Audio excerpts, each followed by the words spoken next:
Okay, Erev Tov, everybody. Hope everybody is well. A pleasure to welcome Nechama Price. We haven't had the pleasure of learning her, I don't know, 6 months more, since back in May, I believe, when she gave a talk on the Shvatim, and since then, this is her book, her recent book on the 12 tribes of Israel. Nechama, besides author, is the director of the GPAT program at Stern Graduate Program in Advanced Talmud Study for Women. I think that's the official name. And she teaches at Stern, and she is a Yoetzet Halacha working in New Jersey as a Yoetzet Halacha, and it's a pleasure to welcome her back. And Vakasha Nechama. Thank you. Thank you so much. Okay, I'm going to share screen. So the source sheet will be in front of you, as well as it's shared in the chat, I believe, as well. I'm just making sure I can see you. Okay. Okay. Very exciting for me to be with you guys tonight and learning about the Parsha. I have been wondering about this topic for a very long time. It's bothered me for a very long time, because I think that we would all agree when we look through all the stories of the Torah and just in general, we have a perspective that there's justice. We have a perspective that most of the time, people who do bad things are punished. And at the end of the day, good guys, good things hopefully come their way. If you look through the stories of the Torah, you see that, hold on. I paused. I apologize. Somehow I paused it. So that shared screen. No, everything was fine. No, it said it on my. It was fine. Yeah, you sure? Okay. It was fine before. Yes. Okay. No, my screen was flashing that I paused it. I don't know what I did. But, in Tanakh, just think about the stories that Cain, right? Cain kills his brother. He does something clearly very evil, thinking he's going to inherit everything. And then what happens? He doesn't inherit anything, right? Shet is born. Shet takes over. He has to wander around the world. And at the end, according to Chazal, he's murdered by his own descendants. Or you have someone like Lot, who leaves Abraham behind. And then at the end, he kind of loses everything. His own daughters rape him. He doesn't end up becoming part of Am Yisrael. Esav is another one. He has to leave Eretz Yisrael at the end. He doesn't get the bracha. And in the Chazal, in the Midrash, his head gets chopped off by either Yehuda or Dan. It's a humorous ending to his story. Paro and the Mitzrim, of course, they drown in the Yam Suf, or at least for sure the Mitzrim do. My favorite, Datan and Aviram, they get swallowed up by the ground in one of the coolest stories. Bilam gets killed in the war against Midian. For the most part, the stories really do seem to fit a theme that bad guys, sometime at the end, something bad comes their way. So too, when it comes to good guys, Noah, Ish Sadiq, and he's saved from the flood. Abraham goes through a lot of difficulties, a lot of tests, but at the very end, he gets to get remarried a third time. He has 6 more children. The Psukim tell us, Hashem Beirach et Avram Bakol, he's blessed with everything. Yosef has a really hard time, but at the end, he's second to power in Mitzrayim, ends up saving the world, reunites with his family, and so on and so forth. Go through the stories of Tanakh. We certainly have a belief that you can have a good guy who does something wrong. And when he does something wrong, there's a penalty for what he does that's wrong. Famous example is, of course, the story of David HaMelech. David HaMelech, who takes a married woman, Bathsheba, and ends up getting her husband killed. The Gemara may rationalize and change the sin to make it smaller, but at the end of the day, the punishment is clear in the text. The baby that Bathsheba is pregnant with dies. His oldest son gets killed after raping one of his daughters. And, all these terrible, tragic stories that he has amongst all of his children. And very often we even say about Tzaddikim, the greater you are, the worse you get punished, right? Hashem judges Tzaddikim kechutas. He judges them even more harshly, which is why when we get to the question of why is Moshe Rabbeinu not allowed to go into Eretz Yisrael? Did he hit the rock? Was he say something too harsh? Right? The sin seems kind of small and the punishment really so large. And it's because he's such a tzaddik, so God judges him even more harshly. So that's why when we get to Aaron in this week's Parsha, it really blows our mind. And we just don't understand, because I think we would all agree Aaron's a good guy, right? Aaron's a really great guy, right? He's a great character. And therefore, he should fall into the categories of what we were just discussing. But if we look at this week's Parsha, it seems very clear. Aaron builds the golden calf that is worshipped by the Jewish people. The people who worship it die, and everybody seems to be punished really harshly. And Aaron doesn't seem to be punished at all. Aaron seems to walk away completely unscathed. And if we look at the psukim, I'm going to start now with my source sheet. Hopefully, if you cannot see my arrow moving now, then I'm doing something wrong, but hopefully you are. I see nodding. Good. Source number 1. Moshe blames Aaron. Aaron, what did this nation do to you that you brought upon them such a great sin? Moshe blames Aaron for building the Egel and for the story. Not only does Moshe blame Aaron, God seems to blame Aaron. Asher asa Aaron, source number 2. God gets so mad at the Jewish people for the Egel that Aaron made. And we see insight about this in Devarim as well in source 3. Uba Aaron hetanaf Hashem ma'od lahashmido. God was so angry at Aaron, he wanted to destroy him. So here's my question. Aaron built the Egel. Moshe blames Aaron. God's mad at Aaron. Where's the punishment? Where's the punishment to Aaron? Not only that, Aaron seems to get a promotion. If you look at source number 4, we know that Aaron has chosen his family to be the Kohanim and him to be the Kohen Gadol. They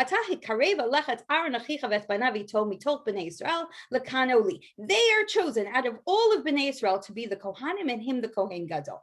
Now Rashi's interpretation of this, no, it happened in Shmuel Chavchet, so that's earlier than this week's Parsha, but Rashi says, Ein mukdam l'char b'Torah. Guess what? Cheta Egel happened first. The Mishkan happened afterwards, even though that's not the order of the psukim. And therefore, Masa Egel Kodem Letziva Melachas HaMishkan. Egel happened before they were commanded for the Mishkan, which would mean, according to Rashi, Aaron gets picked after Cheta Egel. It like blows your mind. He causes the sin, and then not only does he not get punished, he gets this huge promotion. Now, if I go according to the Pshat and the order of the text, as does Ramban here in source number 6, Ramban says no, the Mishkan was commanded before Cheta Egel because it was part of the ideal, right? We were supposed to have the Mishkan to be able to connect to God. So by Matan Torah, after the Shechina of Hashem comes down, it's then going to go straight into the Mishkan. Says the Ramban here in source 6, the Mishkan came first, and therefore Aaron was chosen before Cheta Egel. Fantastic. However, still, after Cheta Egel, if he's not going to get killed, if he's not going to get punished, at least take away the role of being the Kohen Gadol, at least demote him, at least say, okay, now you don't deserve to have this tremendous, tremendous honor. But as we know, he does not get demoted. And not only does he not get demoted, in Bamidbar Yud Zayin and source 7, in the rebellion of Korach, where they're debating, why is Aaron getting the role of Kohen Gadol? God defends Aaron, because as we know, they all give him the stick. And what happens to Aaron's stick? Aaron, his stick blossoms. And therefore it shows that he's the chosen one. So it seems that Aaron gets to keep this job as Kohen Gadol even after the story of Cheta Egel. Doesn't seem very fair. Doesn't seem very just. So the first thing I want to do with you is go to source number 8, and let's look at the story of Cheta Egel, which is in this week's Parsha, and try to see what exactly did Aaron do? What is it that we're saying Aaron did wrong that he doesn't seem to get punished for? So maybe I could understand a little bit better why he doesn't seem to be punished. So if I look at the psukim in source number 8, let's go through them together. Vayar ha'am ki boshesh Moshe laredet b'nahar. The people see Moshe has not come down Har Sinai. They're getting very nervous. Their leader is no longer there. What are they supposed to do? How are they going to connect to Hashem? So they gather up to Aaron. So Aaron doesn't start this. They come to him. They come to Aaron with a problem. And they say to Aaron, this is their idea. Come,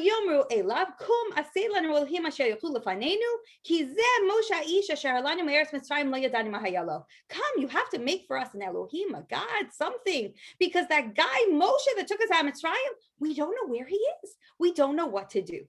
I can understand in this moment, Aaron was probably filled with tremendous panic, because deep inside, he knows Moshe's coming back down. Deep inside, he knows that everything's going to be okay, but he doesn't know what to say. He doesn't know what to say to these people. He doesn't know how to calm them down. So what it seems very clear, instead of saying to them, no, just wait, he's coming. He doesn't go that route. Instead, he tries a different tactic. He does a delay tactic. And he says, you know what? Let me push them off for a little bit. What's probably going on in his head? If I push them off for a little bit, Moshe will come and it'll all be solved. So I don't have to worry about it. So what does he say? Pasuk bet. Vayomer lehem Aaron. Perkunis me hazahav asher baznei neshechem ubenechem ubenotechem ve'viu elai. why don't you go get some jewelry, but not your jewelry. Go get your wife's jewelry, your son's jewelry, your daughter's jewelry, and bring it to me. What's he probably assuming? They're not going to give it. Oh, yeah, sure, no problem. I'll give you all my jewels. No, it'll take them a while. He'll bide some time. Everything's going to be okay. It doesn't go that way. Pasuk Gimel. They take out their own jewelry. They say, here, Aaron, we got plenty of jewelry. Here, I don't have to go to my wife. I don't have to go to my sons and my daughters and ask them for jewelry. Here, I'm just going to give you mine. Aaron. Aaron's in a panic again. This happened too quickly. So what does he do? Delay tactic number 2, pasuk dalet. He takes it, like, now what?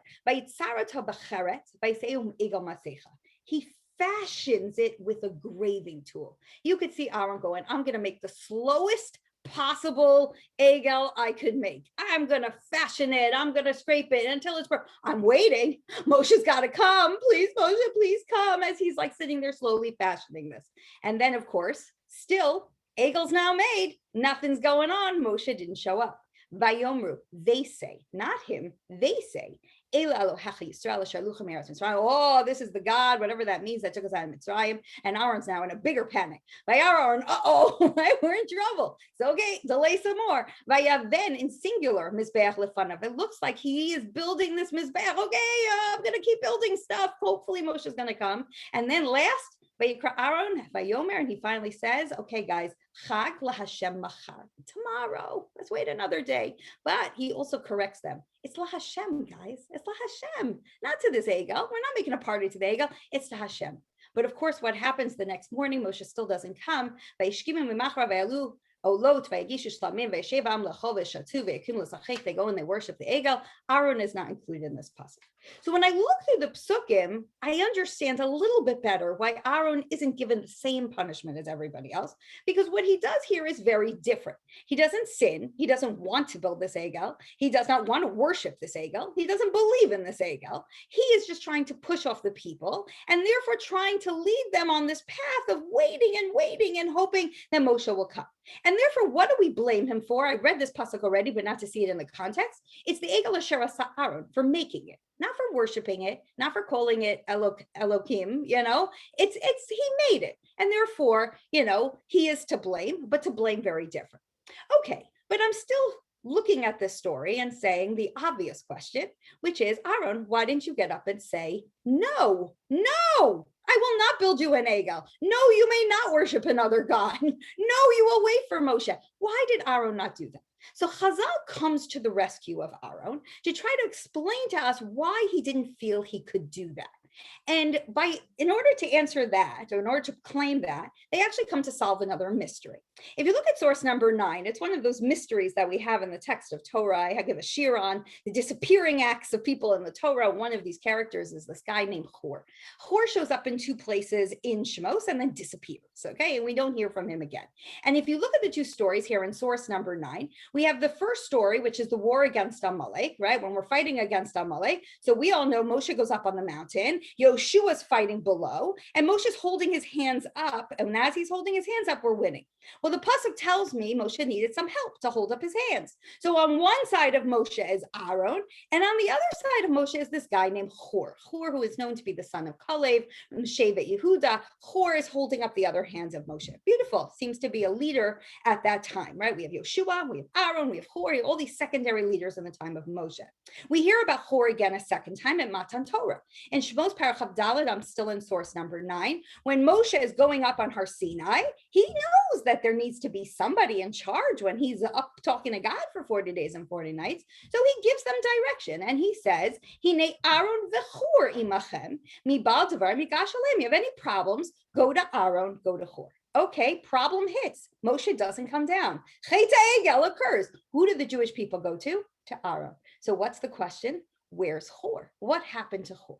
So comes Chazal to answer both of these questions in one beautiful answer. Source number 10, look at our pasuk, Vayar Aaron, and then what does he do? He builds the Mizbeach and he says, Chag l'Hashem machar. And in that, it's like, what did he see that made him not say no?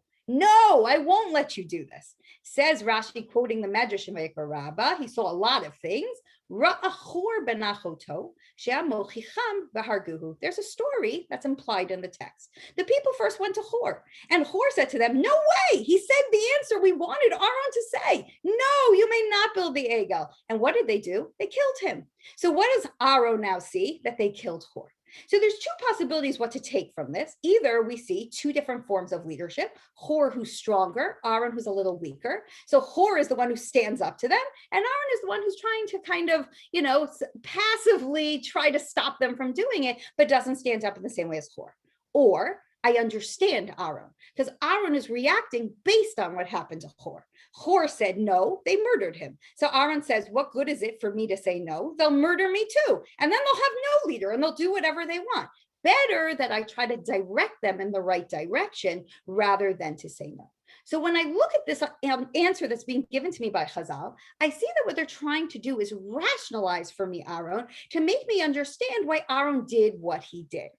To analyze this even further, I wanted to make a parallel for you that I thought was really strong within the Psukim to another story, which is pretty similar to this one. We have the story of a shofet by the name of Gideon. Gideon helps fight against the nation of Midian. He's successful. Everything is wonderful. Everything is great. And then at the end of the story, the people come to him. I'm in Shoftim Parachaf. You see in source 11, I have them next to each other. You can see the similarities. And they come to Gideon and they say, Mashal Banim, we need leadership. We need some sort of guidance. Can you lead us? You and then your children should lead us. Similar to what's going on here by Aaron, where the people see Moshe's gone, and therefore what they're really asking for is another form of leadership, another way to reach God, another way to have somebody to guide them on this path, because Moshe, who was our leader, he seems to be gone. So we need a form of leadership. Just like Aaron, who answers them, give me your jewelry, so too that's exactly what Gideon says to them after saying, no, I will not be your leader, but instead I'm going to build you a monument. I'm going to build you something. And what does he build? In Pasach of Dalet, he says to them, Tenuli ish nezam shlalo ki nizmei zahav lahem. He asked them for their jewelry. And this is all the different loot that they got from the nation that they conquered. And he's gathering up all of this loot and putting it together. And just like Aaron, who uses it to build an Egel Masecha, here Gideon does, he built for them, Pasach of Zayin, Vayasoto, he built it himself in a phod, something that again reminds us of Aaron, a phod that is worn by a Kohen Gadol. And of course, what happens at the end of the story, just like by Aaron, they end up doing Avodah Zarah, Vayilu alo vayigishu shlamim. The end of the story of Gideon, Vayiznu kol Yisrael acharav, they start worshiping the ephod as Avodah Zarah. And in that story as well, there are a lot of questions that are asked by the Mefarshim. Do we blame Gideon? Is Gideon to blame for building this ephod that causes the Jewish people to return to Avodah Zarah? And if you look at some of the Mefarshim there, if you look at source 12, Radak says, you know what? I can understand why Gideon did it. He wanted them to remember this crazy victory that they just had. Like he had good intentions. You were supposed to look at it and think about God. You weren't supposed to look at it and worship it. You were supposed to remember the victory that God did for you. Or says Ralbag, I'll do where I bolded. It was something to build so that we looked at it and we said, thank you, Hashem, for what you've done for us. Or the Dot Mikra, source 13, a little bit differently. It's not just to look at, but it was actually to use to talk to Hashem. It was a way to communicate, like in a phod of the Kohen Gadol. Sheshamesh machshir lidros elokim. He says, oh, you want a connection to God? Here, I'm going to build you something so you can actually talk to God through it. You could communicate to God through it. Where I bolded at the end, Kedei l'shalba Hashem, to use it to ask God questions. You just had Gilui Shechina. God just came down. He just helped us win this battle. So now you want it all the time. So I'm building you something to kind of help you to get closer to God. I could look at Aaron as trying to build something to help them to connect to God, not something to worship, but rather something that he thought maybe would help them in this time as they're looking for a way to connect to God, and they end up using it to worship. So again, just like I questioned by Gideon, was he right? Was he wrong? Do we blame him? I can question that about Aaron too.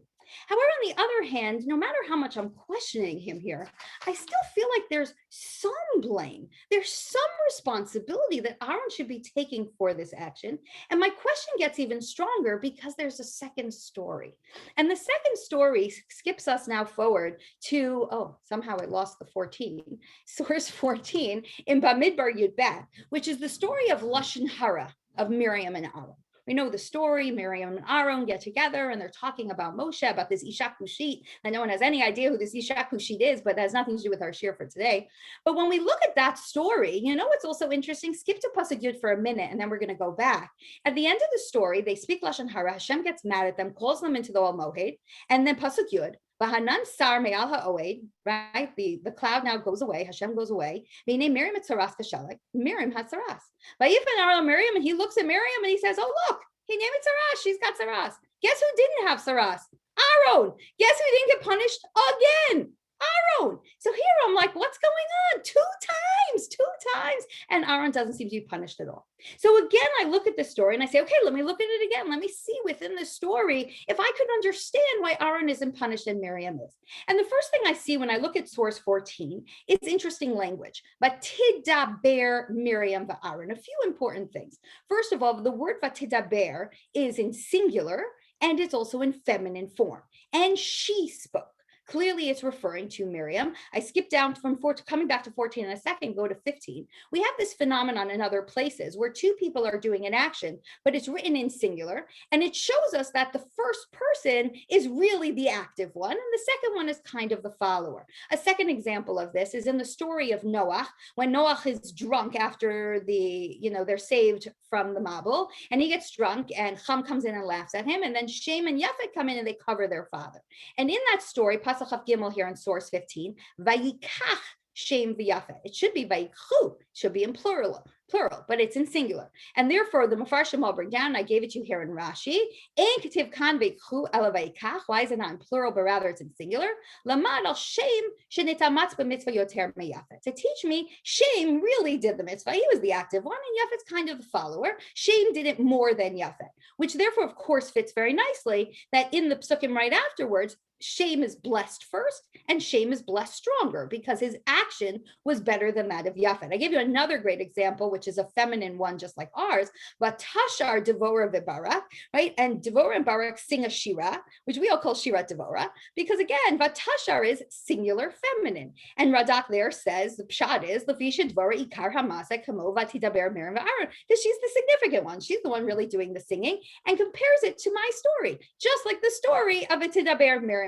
So beautiful. So I already see that this is really Miriam's action and Aaron's along for the ride. And I point out even further the order of their names. Miriam's name coming before Aaron. If you look within this story, their names are listed 2 more times and always Aaron's names come first. Vayikra Aaron u'Miriam Shehem, and in Pasuk Daled, Moshe, Aaron, and Miriam. Normally the names go in order of significance. So the fact that in Pasuk Aleph, Miriam's name is first and it's in singular feminine, certainly that's telling me that Miriam is the active person here. And therefore I could argue Aaron was just listening to her and Aaron was just kind of along for the ride of Miriam's discussion.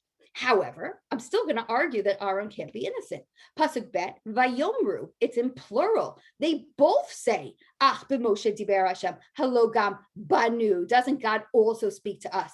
That's in plural. God yells at Aaron and Miriam, makes both of them go to the Oel Moed for the yelling that they're about to get for the Tochacha. And in Pasuk Tet, Vayichar af Hashem bam. Hashem is mad at both of them. So clearly this is not something alone that Miriam is doing.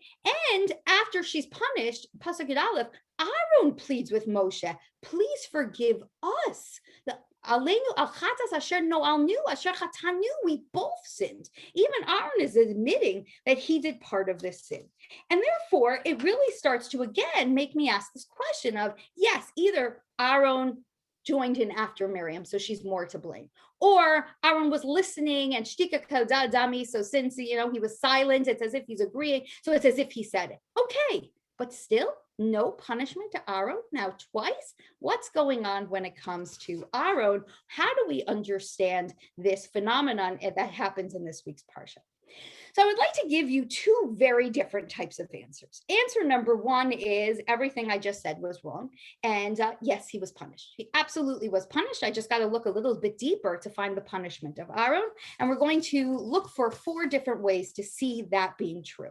The second answer that we're going to do is he was not punished. That is correct. My premise is correct. And then we have to understand why.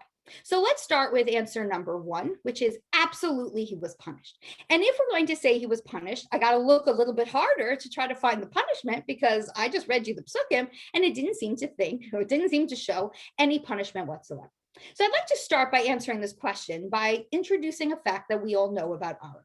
If you look at source 16, the Mishnah in Avos tells us something about Aaron, which we all just take for granted, which is Hillel Amar, have Talmidav shel Aaron ohev shalom v'rodef shalom.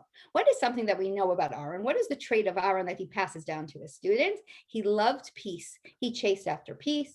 Ohev et habrios u'mekarvan laTorah. He loved people. He loved bringing them close to the Torah. This is who Aaron was. He was a lover of people. Okay, so now if I take a step back and think about what happened to Aaron in both of these stories, maybe now I can see a first possibility of a punishment to Aaron. We just said Aaron didn't do the act of the Avera, but rather kind of to some extent stood passively by, letting other people do an Avera, right? Fitting this theme of Ohev Shalom, V'rodef Shalom. They want to do Chet Egel. I'm not going to argue with them. I'm not going to get into a fight with them, right? I'm just going to kind of try as hard as I can to push them in the right direction, and then sadly watch as they do something wrong. Or Miriam, I'm not going to yell at her. Don't say that about Moshe. I'm just going to kind of stand by watching her do this, and it, almost as if I'm joining in, right? It's kind of like I'm passively allowing them to do the sin. So what is the punishment to Aaron? It's mamish mida keneged mida.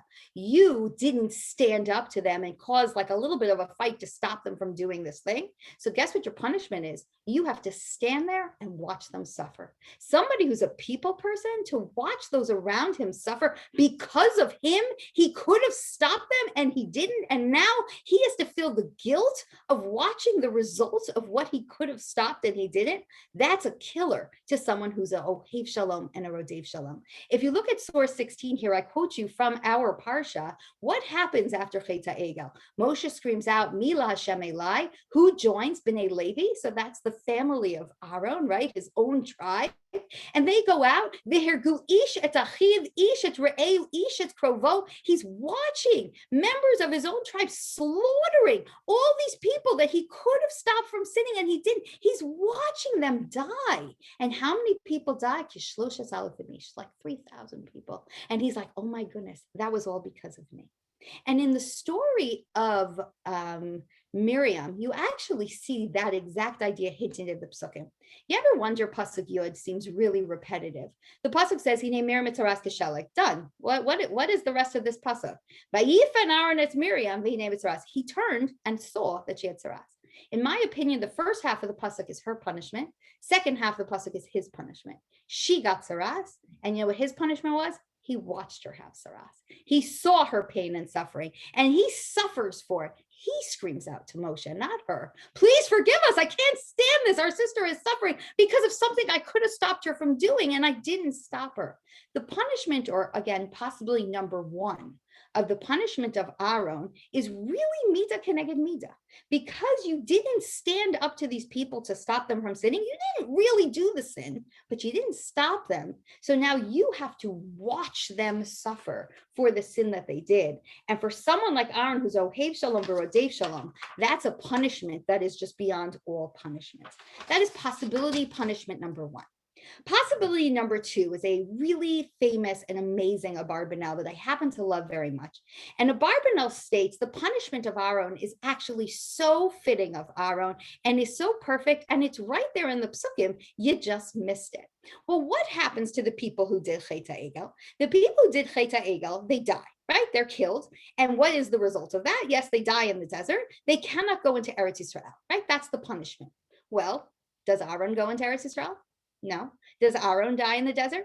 Yes. So does he get the same punishment? Yeah, almost the same, but slightly different. Look at Abarbanel. This is the Abarbanel on the discussion of the story of Moshe hitting the rock. And we all know that Moshe hitting the rock or talking to, when he was supposed to talk to it, or he hit it twice or whatever it is, the sin of that is just so incredibly confusing. And no one really knows what he did wrong. And the Abarbanel there has an incredible thesis, because part of the problem there is Aaron also gets punished, and Aaron didn't do anything in the Psukim. So it makes no sense that Aaron's punished. Says the Abarbanel, Moshe and Aaron are actually punished that they can't go into Eretz Yisrael, having nothing to do with this story. It has to do with the fact that they did earlier sins. Moshe had to do with the Chet Meraglim, and Aaron for Chet HaEgel. And that's why they are punished at the very end of their lives, that they cannot go into Eretz Yisrael. Look at the Abarbanel side with me and really feel the amazingness of this Abarbanel. Source 17. V'dati bazeh shemoshe v'Aaron shnehem na'adshu ba'avur avonot shasu. Really, and May Mariva, they're not being punished for hitting a rock. That's not it. They're being punished for sins of the past. Im Aaron ba'avon ha'egel, ve'im Moshe Adonenu inyan hameraglim. Aaron is being punished for the sin of Egel, and Moshe for the sin or his involvement in meraglim by asking them questions and kind of pushing them in the wrong direction. But we're focusing on Aaron. Lo shaya Aaron me'ovdei ha'egel, v'lo shaya Moshe midor hameraglim chalila hamerasha. We're not saying Aaron served the Egel, and we're not saying Moshe was one of the people who was saying bad things about Eretz Yisrael. No, for sure not. Aval Aaron k'moshe t'pa'er b'mkomo shelo b'kavana ra'a asa ta'egel. He didn't mean to. He didn't have bad intentions when he made the egel, like we just discussed. V'im hayo kavanato la'kevet ha'am. He really was just trying to delay them. Ulan higa b'nachat, and try to lead them in a very nice, comforting way. He didn't want to scream at them, right? Oba Moshe, he knew Moshe was going to come. But you know what? But what happened, and they end up serving the egel. So Aaron is to blame. Lachain hayame hamishpat haluki shekemo she'Aaron sivev anashim hahema sheyamutu b'midbar v'lo yichnesu la'eretz. Just like because of Aaron, the people now that serve the egel, they die in the midbar. They don't go into Eretz Yisrael. Aaron got the same punishment. He also dies in the midbar and doesn't go into Eretz Yisrael. However, because his sin is different, he didn't worship the egel, but rather he just built it.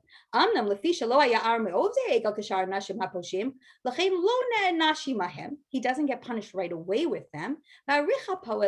God extended his anger and kills him in year 40. So Aaron is punished the same as them, but just later he gets to live till the end of the midbar and dies at the end of the story.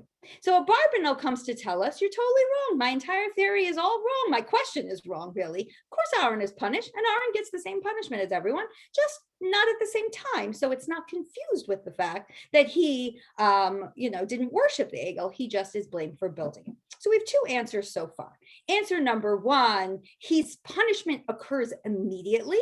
It's within the story, and it's the fact that he has to watch others suffer. And for a person like Aaron, that's a tremendous punishment.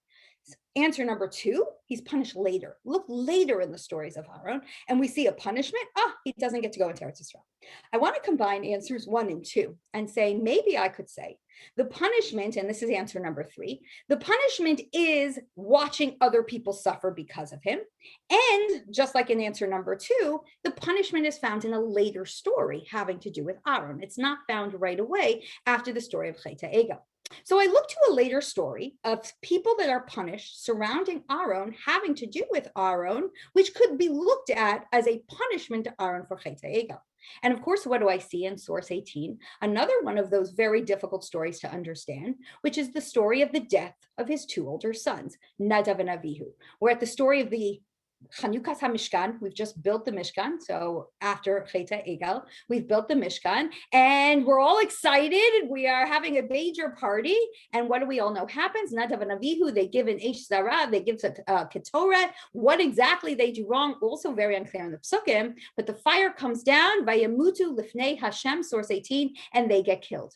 And what does the story tell us? Vayidom Aaron. He's standing there quietly. He's watching it happen. He's suffering once again. Here, somebody around him, someone he loves, is being punished, and there's nothing he can do. He just stands and he watches. And you wonder, is this similar to the idea of Eli HaKohen that we have, that his sons, Chafni and Pinchas, are bad, and they do bad things within the Mishkan, and they get killed, and the blame is actually put on Eli. Hashem says to him, V'lo ki habam, you didn't rebuke them. Is there something here that we're rebuking Aaron? Aaron, who didn't put the right values in his sons, Nadav and Avihu, because that's his personality. He doesn't like to stand up to people. He doesn't like to tell them when they're doing something wrong. And here Nadav and Avihu do something. And again, what it is a sheer unto itself, which I'm happy to give. Nadav and Avihu, there's so many possibilities of what they do wrong. But here we see Aaron standing by and watching them get killed, the same experience once again.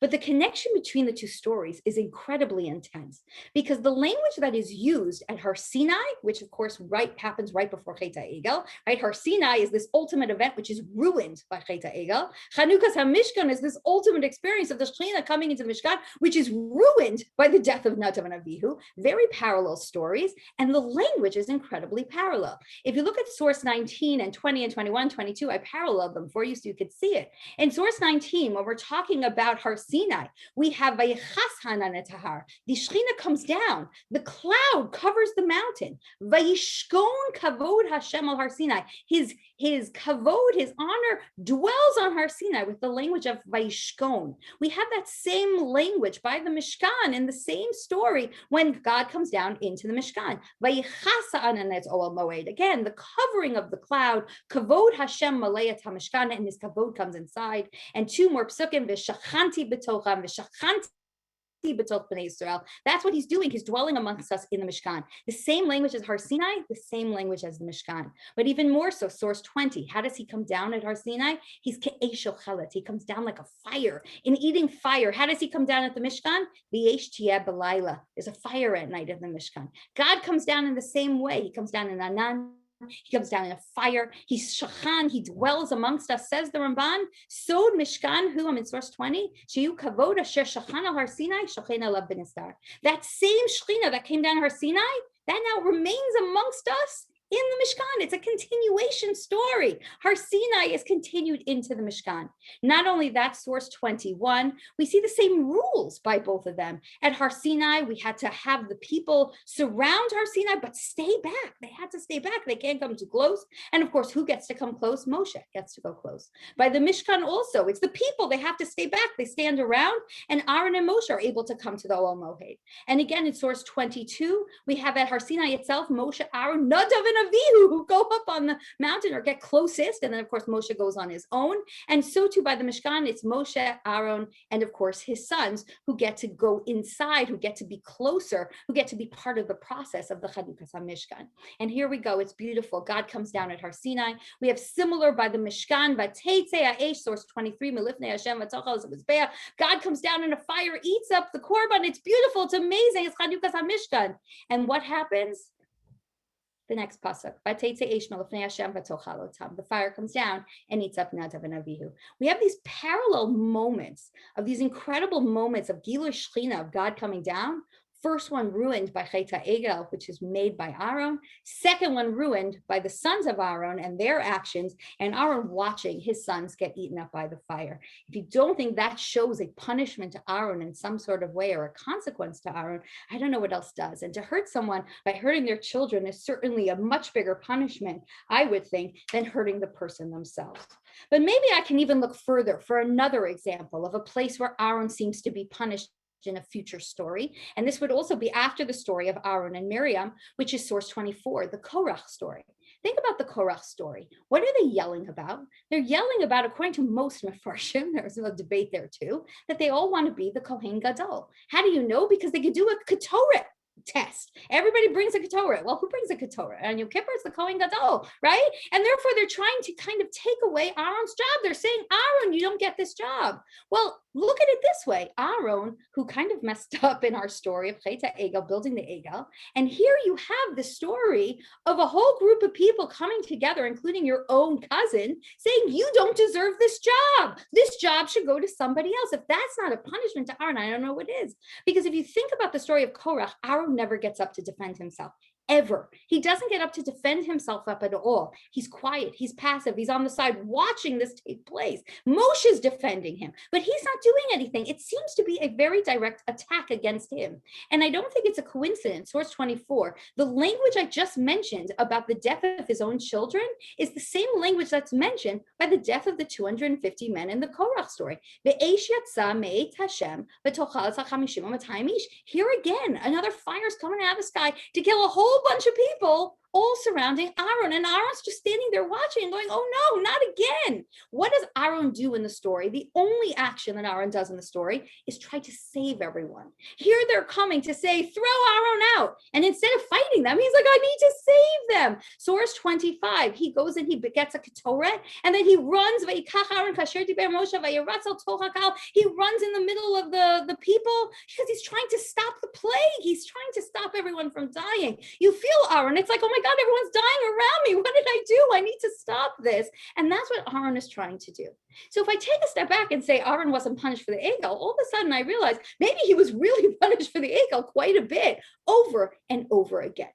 So far, what I've done is try to take away the first piece of my question. The first piece of my question was Aaron wasn't punished. It makes no sense. And I've now given you 3 different answers, which can all be true, of how Aaron was certainly punished. Answer number 1, he was punished because he had to watch Miriam suffer. And he had to watch all the people that he didn't stop to build the egel die. He had to watch them suffer. And that was a punishment to Aaron. Answer number 2, he dies in the midbar and doesn't get to go into Eretz Yisrael, just like the people who built the egel. Just happens 40 years later, but he dies just like they do. He gets the same punishment. Or he gets punished later on in the stories, which remind us of the story of Chet HaEgel. He gets punished by watching the death of his 2 sons, or he gets punished by the fact that there's rebellion against his own leadership, and people die again because of this rebellion. And he, of course, runs out to save them. But there's a fourth answer. That's another possibility of how he is punished. But in order to get there, I have to actually undo the second premise that I started with. My question when I started was, why isn't he punished? And 2, why does he get a promotion to be the Kohen Gadol? Or why does he get to keep the job of being a Kohen Gadol? And in my fourth answer, maybe I want to say that the job of being a Kohen Gadol was not such a blessing. The job of being a Kohen Gadol may to some extent been part of or a piece of what he deserved as part of what went on in the story of Chet HaEgel. If you look at the language, and I only gave you a few psukim, but there's a ton, within the discussion of the job of the Kohen and the job of the Kohen Gadol in particular, there's constantly this language of do it this way, and if you don't, you won't die. If you do it this way, v'lo yamut. Don't go anytime you want into the Kodesh, because if you do, you're going to die. This is the only way, v'lo yamut, source 27. And you have to be careful when you give a ketoret to make sure you give it the right way, v'lo yamut, so you won't die. Everything about the job is really kind of balancing. If you're not perfect, you're going to die. What a scary job. What a scary job for Aaron. What a scary job for him to know is being passed down to his children for all generation. Every Kohen Gadol is going to be at the same risk. And we see how important this risk is. We see how scary it is, because look at source 28. Before the discussion of the Avodat Yom Kippurim of the Kohen Gadol, I'm reminding you, your sons died because they went a little bit out of step in the Mishkan. You better be careful as the Kohen Gadol to do exactly what you're supposed to do. And we all know that when we are davening and we are in Yom Kippur and we are going through the entire avodas of Yom Kippurim, there's a beautiful song that we sing in the middle of Musaf, which is my favorite part of Musaf, mind you, but sometimes it gets missed what's exactly going on, which is we start singing and singing Mara Kohen. Why are we singing? Why are we so excited? Because he didn't die. Because if something went wrong along the tshuva process, you know what happened to the Kohen Gadol? He never came out. He died in the Kodesh HaKadoshim. And that was the end of the Kohen Gadol. So every single time the Kohen Gadol on Yom Kippur did his avoda, he knew there was a chance this wasn't going to go in his favor, that he was going to die. And therefore we get so excited when he comes out alive because he didn't die, and therefore we are forgiven. And therefore, if you think about it, is this job a bracha? Is this job a promotion, or is this job really, really scary? And therefore, it might make a tremendous amount of sense to give it to Aaron. Here's Aaron, who caused this tremendous sin of Am Yisrael. Maybe he was given the job already before, and maybe he was given it afterwards, but either way, he gets to keep this job, because part of the job is, as I gave you here in source 28 in Pasuk Yud Aleph, v'chiper ba'ado u'ba'ad beito, to get forgiveness for himself. Aaron needed forgiveness for himself. He did something very, very wrong. Here he has an opportunity to get his own forgiveness, but it's more than that. Because if you look at the story, what happens after the story of Chet HaEgel? Moshe yells at Aaron. I said that to you already. Source 29. Moshe says to Aaron, what did you do? Well, what does Aaron say? Aaron doesn't take responsibility. Vayomer Aaron, ayichar, please don't be upset with me. Avodoni, you know these people are bad. You know it's not really my fault. You know they wanted to do it. Vayomuli, they said to me, it was their idea because you didn't come down. But Amar and I said to them, do you want to give me some jewelry? I threw it in the fire. As an eagle come out. It's not my fault. It's not my fault. So what does he have to do as the Kohen Gadol? What does he have to do at the Kohen Gadol? He has to take responsibility. He has to take responsibility for all of us, right? Every year, the Kohen Gadol's take responsibility for every single Jew and every single sin that they have done. It's perfect job for Aaron. It's the perfect punishment to some extent, or tikkun to some extent, fixing for Aaron of what he did wrong. He tried to give all the responsibility to the people, and now he has to take the responsibility for everyone upon himself. So maybe I could say he was totally punished. 4 different answers to say Aaron was absolutely punished in a tremendous way for what happened in the story of Chet HaEgel. But I want to go to possibility number 2. He was not punished. And if he's not punished, you have to say something canceled out the punishment. He certainly did something wrong, so something must have canceled out the punishment. At first, I can go back to the pasuk we did earlier in source 30, which we had it in the very beginning, but I put it here again. Yes, Aaron God was very angry at Aaron and wanted to kill him. Moshe saying this in Dvarim. Let's palel gam bad Aaron beitahi I davened for him. Okay, so maybe I could say Moshe davens for you. You get forgiveness, it's a very nice thing to have a gadol daven for you, and then you do get forgiven. But I think it's more than that. I don't think that's enough, but I think, okay, that's a piece. However, maybe let's take a step back. What is it about Aaron that we know that maybe could explain to me why Hashem was willing to forgive Aaron or overlook what Aaron did?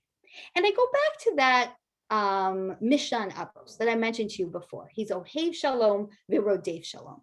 And it's always been a wonderment to me. Where do we get that from? Where do you see? Is there a story that you see Aaron taking 2 people and trying to have them make friends? I mean, we actually see Moshe doing that. Why are you hitting your friend, right? We don't have that about Aaron. Where did this idea come from that he's Ohev Shalom and Merodev Shalom? And I think where it comes from is the story that we first hear about Aaron when he reunites with Moshe. Because if you look at the Midrash, I understand this is Midrash, but I'll explain to you in a second how I think it's really coming from the Pshat as well in source 31. When God says to Moshe, you're going to now go back and lead the Jewish people. Here's the Midrash capturing an emotion that makes a lot of sense. Amar Moshe ad shelo amadati haya Aaron achim mitznabei lehem shmonim shana. What do you mean, me, I should lead? My brother's been leading for the last 80 years. Where is this coming from in the Midrash that Aaron was the leader? I think in the Pshat, it actually does make sense that Aaron had a major form of leadership before Moshe came along. Number one, God speaks to Aaron to tell him to go meet Moshe. So clearly he was a prophet to some extent. And when Moshe wants to meet up with all the Zekanim, Aaron can collect them in a minute. Well, I'm sorry, if I said I would like all the elders of the city to get together, no one's listening to me, right? He obviously had to be someone of tremendous significance that he could get all the Zekanim together to come listen to Moshe, right? And you see that the fact that he's with Moshe gives him credence, right? Meaning the people start to listen to Moshe because he has Aaron, and Aaron gives him that confidence. So it must be that Aaron already had the respect of the people. But here's the thing. If it's true that we take this assumption that Aaron was the leader or a form of leader of the Jewish people, well, then it's very hard for someone who is leading to allow an outsider, especially a younger brother outsider, who grew up nowhere near everyone, not suffering alongside anyone, grew up in a palace, to come in and take over. Moshe, it's captured in this Midrash, Moshe says, Amar Moshe to Hashem, I'm going to come into the tchum of my brother. I'm going to take over the leadership for my brother. You don't think that's going to be a problem? You don't think he's going to be upset? Isn't that crazy? I'm going to come in and be like, Aaron, step aside. I'm back. Give me the leadership. And of course, that's a normal thing that would be the reaction of Aaron. And says Hashem, no, that's not how he's going to react. And we know from source 32, he's going to come towards, he's going to meet you, he's going to greet you, he's going to be thrilled to see you, and he's going to bring you back with him. He's going to love you, and he's going to, and that's exactly what happens. They meet, Vayashaklo, he kisses him, and he becomes his number 2 man. He's the mouth of Moshe. It does everything Moshe tells him to do. It's amazing. It's one of those things that I always wondered. I don't know if any of you saw the movie The Prince of Egypt, but I watched it many, many years ago with my younger brother, and then I watched it again with my older kids years ago. And one of the games that I played with them when we were watching it is how many things are inaccurate to the story of Tanakh. How many things can you find within this movie? It's a cartoon movie about the story of Moshe. It's normally on TV, around Pesach time, so it might be on again soon. And it's a fun game to play. How many things are inaccurate? Which are midrashim? What is pshat that's coming through? But there is one thesis of this movie that is not found in any of the midrashim, is not found in pshat. Like there's no source for it whatsoever. And it always bothered me. Why would they put this in the movie? And what's that piece? It's Aaron's character. In the movie, The Prince of Egypt, Aaron is the mean older brother who doesn't believe that Moshe has the right to be the leader, who's really the anti-character. Ramses is the brother that he loves, and Aaron is this mean older brother. And then, of course, by the end, Aaron comes to respect Moshe and this beautiful turnaround. And I was just like, why did they do that to Aaron? That makes no sense. It's totally against the psukim. And I think the answer is because that's normal. That's normal human nature. If they put in the movie, Aaron accepted him right away, people would be like, that's stupid. That can't be right. That's not human. That's not normal. But you know what? At the end of the day, the psukim tell us that is what Aaron did. It's not normal because he was such an Ohev Shalom v'Rodev Shalom. It didn't bother him that his brother stepped in and took over the leadership role, even though he didn't live with Am Yisrael for all that time. He let his brother do it. He was the older brother, and he became the second in command to his brother, doing whatever he wanted. It wasn't normal. We have this very similar idea, which I gave you here in the Mishnah Avos again in source 32 about Yonatan and David. And it's a beautiful concept that's brought up in the Mishnah Avos, trying to explain what is ahava she'eno tluya b'davar, what is love that is not dependent on anything, what is the ultimate love, and it's the love of David and Yonatan. And what is it referring to?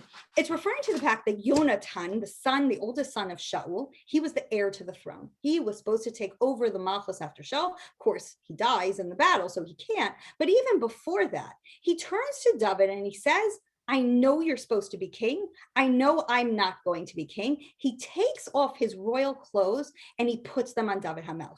It's not normal. Most people would say, no, I'm going to fight you for it. And even Shaul turns to Yonatan and says, don't you get it? He's taking it away from you. And Yonatan says, it's okay. I love him and it's okay. It's okay for him to be the king. This is a not normal human reaction to the extent that this is Ohev Shalom v'Rodev Shalom. This is the ultimate love of one person to another. And this is the attribute that Aaron had.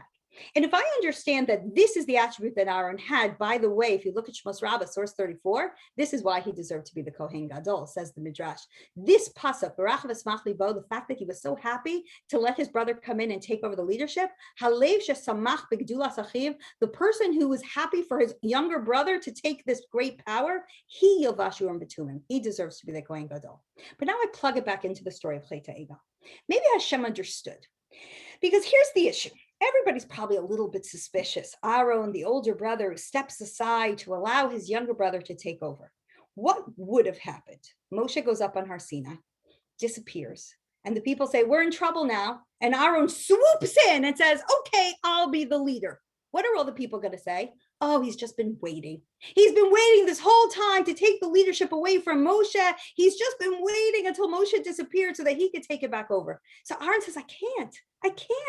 So therefore, instead, I'm going to try to push it off. Moshe's coming, don't worry. But he couldn't stand up and become their leader because he couldn't allow anyone to think that he didn't believe so strongly that Moshe was supposed to be the leader of Am Yisrael. And maybe that's where Hashem understood. Yes, it's true he built the Egel. Yes, it's true because of him building the Egel, they worshiped the Egel. And yes, it's true that he had a part in it.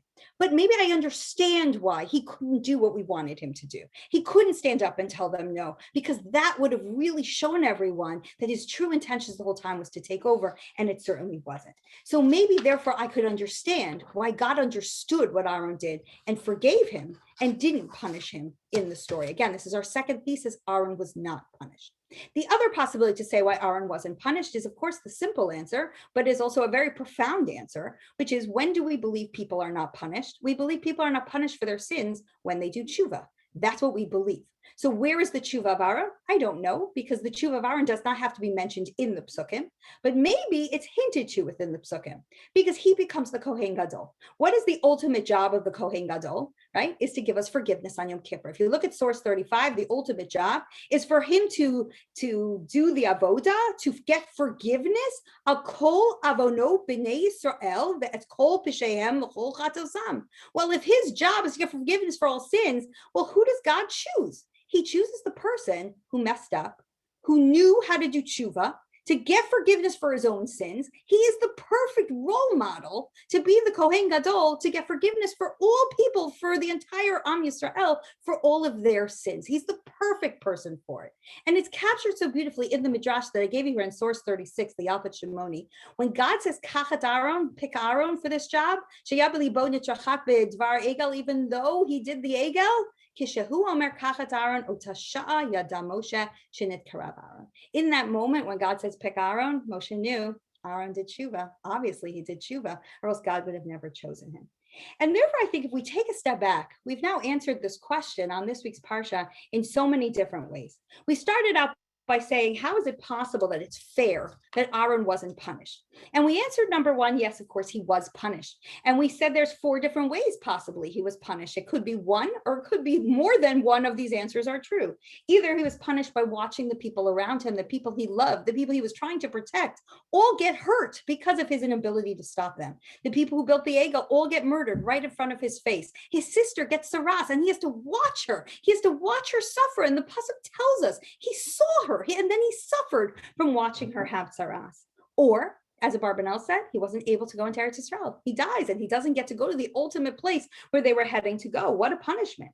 Or he loses his sons in a similar type of scenario as Har Sinai. We have the Chanukas HaMishkan, and it's the same scenario again. And here, Vayidom Aaron, who's quiet as he's watching his sons die, possibly, partially, to, of course, what they did wrong, but also as a punishment to Aaron. Or there's a Korach rebellion against Aaron's leadership as a punishment to him. And again, here he watches more people dying because of that rebellion against him, and he has to go fight to try to get the plague to stop.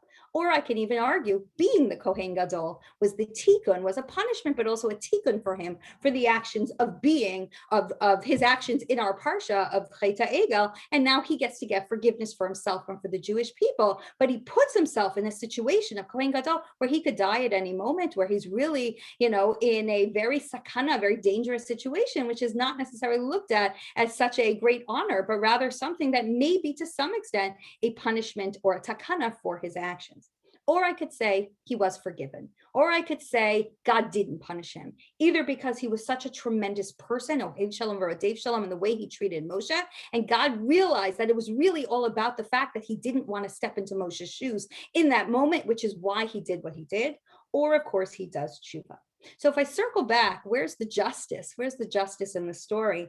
To me, the ending of this, I think, is the most significant part, because I think we all like to believe good things will happen if we're good people, and bad things at the end of the day will happen to bad people. We certainly want to believe that.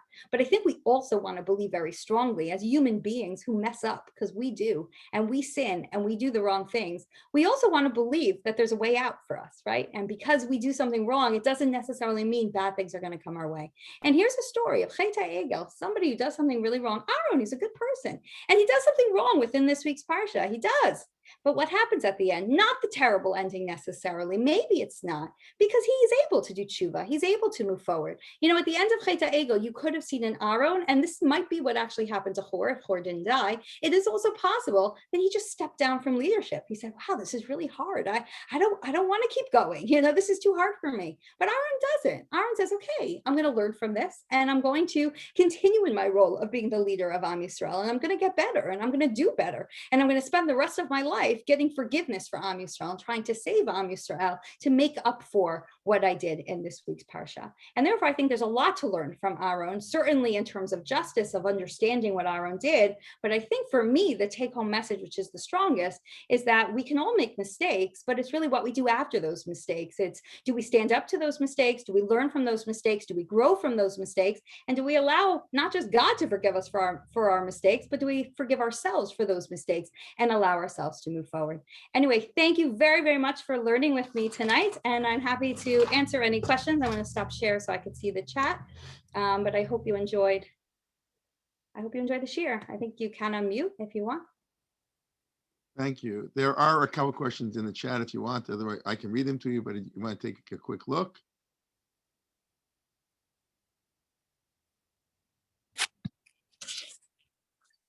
Okay, so I'm looking at some of them, so I'll see which ones I have. Why didn't they ask Aaron to lead them? Why did they want an egel? It's a really great machloket on this discussion of what they wanted this egel to be, right? Was it that they were trying to replace God in this story by making an egel? Were they trying to replace Moshe in this story, right? And certainly in the parallel of the Gideon-Aaron parallel, it actually does sound like they were allowing Aaron the opportunity to take that form of leadership. I mean, they're saying we don't know where Moshe is. We kind of need a new way to relate to God. We need something. Is it, again, we're making a new God, or is it that we're making a new way to reach God? So there certainly was the opportunity for Aaron to step up and say, hey, I'll take those shoes. I'll do that. And he doesn't. And again, I understand why he doesn't, because that could look bad in terms of his relationship with Moshe. But I think that your question, Irene, who's in the chat, I think it's a huge question, because it's a much bigger question of what was the goal of Chet HaEgel, right? Was it to replace God? Was it to replace Moshe? Was it to be some sort of vehicle to, through the Egel, to talk to God, kind of like the Gideon ephod, to talk to God, because now they don't have Moshe to talk to God. And the question is, if that's what they wanted, Aaron wasn't necessarily a prophet who could talk to God the same way as Moshe. So what were they trying to do? And I think based on the question of what they were trying to replace might answer your question of, would Aaron have been a good replacement or not? But certainly there was opportunity in the story for Aaron to stand up in a stronger way and take over the leadership, especially since Moshe said, while I'm gone, Aaron and Hur are in charge, so therefore turn to them. So, for sure the question is, which I think is a good one, why didn't they just say, Aaron lead us? But it could be as his relationship with God is different, they didn't think to say that, or maybe that's what they were saying, and he kind of took it in a different way by saying, no, I don't want to lead, just like by Gideon. I don't want to lead, but instead let's build this thing instead, hoping that Moshe would come down. So I think it's a very, very good question. The next one, Aaron is the opposite of Mordechai. Okay, meaning Mordechai who pushes Esther forward. I'm not sure exactly, but if you want to speak up, the person who wrote that in the chat, and you can please add on. I would love that. It's Mordechai says, in other words, Mordechai says, you better not be quiet. And here Aaron is quiet. Okay, but again, Mordechai doesn't do anything. He just pushes the next person to do something. So I don't know if that makes him the opposite of Aaron, but okay. I mean, certainly one can argue that Aaron, again, what I keep saying messed up is the fact that he didn't get strong enough against them. I think that's certainly what we're blaming him for in this story. Maybe had he pushed a little harder, Chet HaEgel would not have happened. The next comment, is it possible that it was Aaron's love of peace aversion to conflict that prevent him from preventing the people and Miriam from sinning? 100%. Meaning, I don't know that we would learn out Ohev Shalom, Brodei Shalom from those stories, but I think that's exactly what I was trying to present, which is that personality of, I don't want to fight with people, I don't want to make trouble, is the reason possibly why he didn't want to fight with the people for the Egel, and he didn't want to fight with Miriam to not say Lashon Hara, but maybe that part of his personality came out negative in those stories because he should have, right? He should have in those stories. So 100%, Harry, very, very good. I don't, he was a Maran. You want to help me, Rabbi Kalman? Rabbi depicts Aaron as I was trying to figure that one out. Oh, okay, so if someone would like to explain that, the source sheet, so here I can. I put it on. You put it on. Okay, the source sheet is there. Okay, so So 100%. So Annie said, what about the midrash that Aaron threw the gold into the fire and it formed into the golden calf? So that fits very nicely into Aaron's version of the story, right? Aaron's version of the story is I took their jewelry and then the eagle just kind of appeared. So the midrash is based on that, assuming that Aaron's version of the story is what happened. And therefore, Aaron's kind of being hands-offish. I didn't really do it, right? It just kind of happened. The question is, what do you do with the conflict between what's in the psukim in Perek Lamed Bet in the beginning, the narrative, which makes it sound like he fashioned it, versus these psukim, which make it sound like it just happened. And again, these are two different versions of the story. The Medrash really sides with the other one. What to do with those psukim? You would have to say that within those psukim, it doesn't really mean he fashioned it, but it means that the action that he took caused it to be fashioned. But it's a very hard thing to understand within that narrative. But you understand that the midrash is coming from the perspective of trying to rationalize what Aaron did, right? Aaron for sure didn't do this terrible sin. Aaron for sure didn't build the egel, right? It must have just happened. And within that midrash, there's blame that's put on the Erev Rav in the story, right? The Erev Rav, they knew magic. And therefore, because they knew magic, and when he says the people are bad, he wasn't actually talking about the Jewish people. He was talking about the Erev Rav. The Erev Rav, with their magic, made the egel take place. So that's all part of the midrash's desire to take the blame away from Aaron and put the blame on somebody else. And who's the greatest scapegoat? Erev Rav. We blame them for like everything in the midbar. Them or Datav Aviram are blamed for everything in the midbar, right? So again, what's the goal of that midrash, which happens very often to tzaddikim stories where there's sin, is we try to minimize the blame to them. So this is kind of taking the blame off of him. It wasn't really his fault. He threw it in the fire. And because the Erev Rav's magic, this kind of just occurred. So thank you, Annie, for bringing up that midrash as well. And I don't see any other questions, but thank you, Debbie, he's non-confrontational. Very good language. Excellent. That's exactly how I would describe Aaron, and maybe a good definition of Ohev Shalom V'Rodev Shalom. Non-confrontational. He doesn't like to have fights. Anyway, it's been an absolute pleasure for learning with all of you tonight. And I thank you. Thank you, Rabbi Kalman, for inviting me once again. Thank you. Thank you for the share.